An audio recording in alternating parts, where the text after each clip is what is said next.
When I was in my 20s, I saw my very first psychotherapy client. I was a PhD student in clinical psychology at Berkeley. She was a 26-year-old woman named Alex. Now, Alex walked into her first session wearing jeans and a big slouchy top, and she dropped onto the couch in my office and kicked off her flats and told me she was there to talk about guy problems. Now, when I heard this, I was so relieved. My classmate got an arsonist for her first client.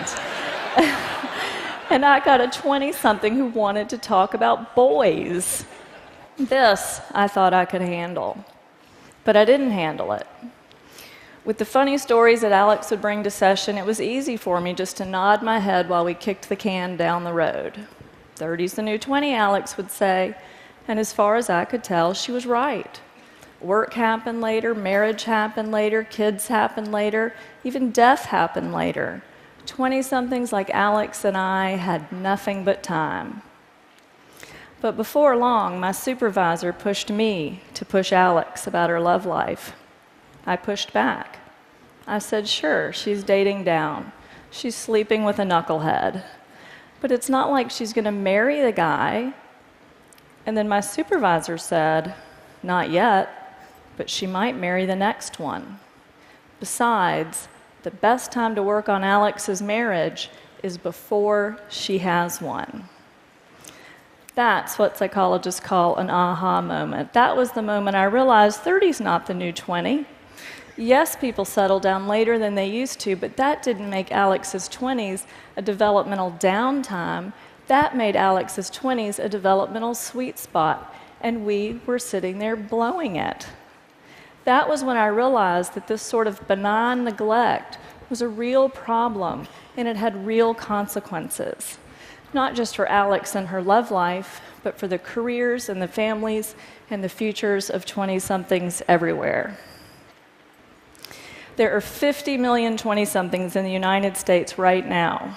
We're talking about 15% of the population, or 100% if you consider that no one's getting through adulthood without going through their 20s first. Raise your hand if you're in your 20s. I really want to see some 20-somethings here. Oh, yay, y'all's awesome.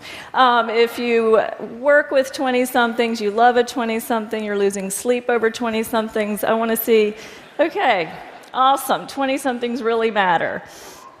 So I specialize in 20-somethings because I believe that every single one of those 50 million 20-somethings deserves to know what psychologists, sociologists, neurologists, and fertility specialists already know, that claiming your 20s is one of the simplest yet most transformative things you can do for work, for love, for your happiness, maybe even for the world. This is not my opinion. These are the facts. We know that 80% of life's most defining moments take place by age 35. That means that 8 out of 10 of the decisions and experiences and aha moments that make your life what it is will have happened by your mid-30s. People who are over 40, don't panic. This crowd is going to be fine, I think. We know that the first 10 years of a career has an exponential impact on how much money you're going to earn. We know that more than half of Americans are married or are living with or dating their future partner by 30. We know that the brain caps off its second and last growth spurt in your 20s as it rewires itself for adulthood, which means that whatever it is you want to change about yourself, now is the time to change it. We know that personality changes more during your 20s than at any other time in life. And we know that female fertility peaks at age 28, and things get tricky after age 35. So your 20s are the time to educate yourself about your body and your options.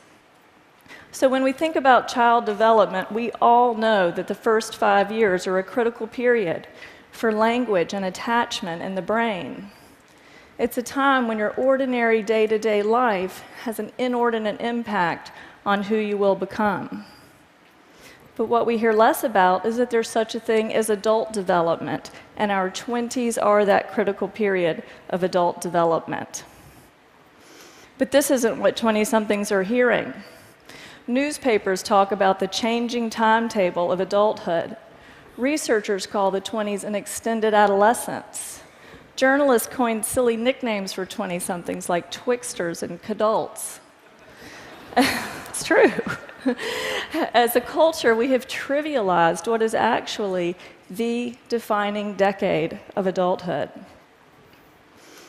Leonard Bernstein said that to achieve great things, you need a plan and not quite enough time. Isn't that true? So what do you think happens when you pat a 20-something on the head and you say you have 10 extra years to start your life? Nothing happens. You have robbed that person of his urgency and ambition, and absolutely nothing happens. And then every day, smart, interesting 20-somethings like you or like your sons and daughters come into my office and say things like this.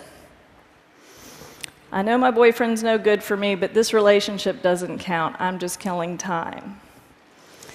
Or they say, everybody says as long as I get started on a career by the time I'm 30, I'll be fine.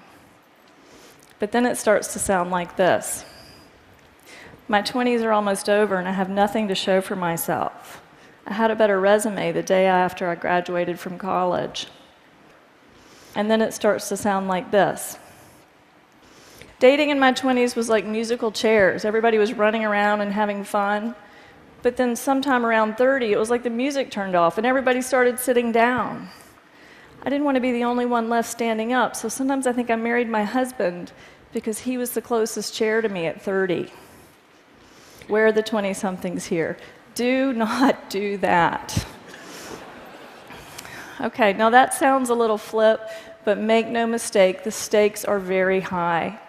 When a lot has been pushed to your 30s, there is enormous 30-something pressure to jumpstart a career, pick a city, partner up, and have 2 or 3 kids in a much shorter period of time. Many of these things are incompatible, and as research is just starting to show, simply harder and more stressful to do all at once in our 30s. The post-millennial midlife crisis isn't buying a red sports car. It's realizing you can't have that career you now want. It's realizing you can't have that child you now want, or you can't give your child a sibling.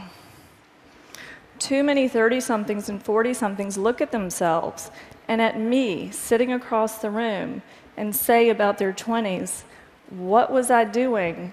What was I thinking? I want to change what 20-somethings are doing and thinking. Here's a story about how that can go. It's a story about a woman named Emma. At 25, Emma came to my office because she was, in her words, having an identity crisis. She said she thought she might like to work in art or entertainment, but she hadn't decided yet, so she'd spent the last few years waiting tables instead. Because it was cheaper, she lived with a boyfriend who displayed his temper more than his ambition. And as hard as her 20s were, her early life had been even harder. She often cried in our sessions, but then would collect herself by saying, you can't pick your family, but you can pick your friends. Well, one day, Emma comes in, and she hangs her head in her lap, and she sobbed for most of the hour. She'd just bought a new address book, and she'd spent the morning filling in her many contacts, but then she'd been left staring at that empty blank that comes after the words, in case of emergency, please call. She was nearly hysterical when she looked at me and said, who's going to be there for me if I get in a car wreck? Who's going to take care of me if I have cancer? Now, in that moment, it took everything I had not to say, I will. But what Emma needed wasn't some therapist who really, really cared. Emma needed a better life, and I knew this was her chance. I had learned too much since I first worked with Alex to just sit there while Emma's defining decade went parading by.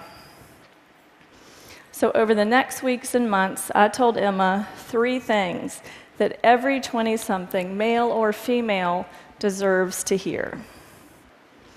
First, I told Emma to forget about having an identity crisis and get some identity capital.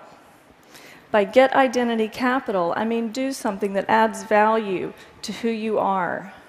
Do something that's an investment in who you might want to be next. I didn't know the future of Emma's career, and no one knows the future of work, but I do know this: identity capital begets identity capital. So now is the time for that cross-country job, that internship, that startup you want to try. I'm not discounting 20-something exploration here, but I am discounting exploration that's not supposed to count. Which, by the way, is not exploration, that's procrastination. I told Emma to explore work and make it count. Second, I told Emma that the urban tribe is overrated. Best friends are great for giving rides to the airport, but 20-somethings who huddle together with like-minded peers limit who they know, what they know, how they think, how they speak, and where they work. That new piece of capital, that new person to date, almost always comes from outside the inner circle. New things come from what are called our weak ties, our friends of friends of friends. So yes, half of 20-somethings are underemployed, but half aren't, and weak ties are how you get yourself into that group. Half of new jobs are never posted, so reaching out to your neighbor's boss is how you get that unposted job. It's not cheating, it's the science of how information spreads. Last but not least, Emma believed that you can't pick your family, but you can pick your friends. Now, this was true for her growing up, but as a 20-something, soon Emma would pick her family when she partnered with someone and created a family of her own. I told Emma the time to start picking your family is now. Now, you may be thinking that 30 is actually a better time to settle down than 20 or even 25, and I agree with you. But grabbing whoever you're living with or sleeping with when everyone on Facebook starts walking down the aisle is not progress. The best time to work on your marriage is before you have one, and that means being as intentional with love as you are with work. Picking your family is about consciously choosing who and what you want, rather than just making it work or killing time with whoever happens to be choosing you. So what happened to Emma? Well, we went through that address book, and she found an old roommate's cousin who worked at an art museum in another state. That weak tie helped her get a job there. That job offer gave her the reason to leave that live-in boyfriend. Now, 5 years later, she's a special events planner for museums. She's married to a man she mindfully chose. She loves her new career, she loves her new family, and she sent me a card that said, "Now the emergency contact blanks don't seem big enough." Now, Emma's story made that sound easy, but that's what I love about working with 20-somethings. They are so easy to help. 20-somethings are like airplanes just leaving LAX, bound for somewhere west. Right after takeoff, a slight change in course is the difference between landing in Alaska or Fiji. Likewise, at 21 or 25 or even 29, one good conversation, one good break, one good TED Talk can have an enormous effect across years and even generations to come. So here's an idea worth spreading to every 20-something you know. It's as simple as what I learned to say to Alex. It's what I now have the privilege of saying to 20-somethings like Emma every single day. 30 is not the new 20, so claim your adulthood, get some identity capital, use your weak ties, pick your family. Don't be defined by what you didn't know or didn't do. You're deciding your life right now. Thank you.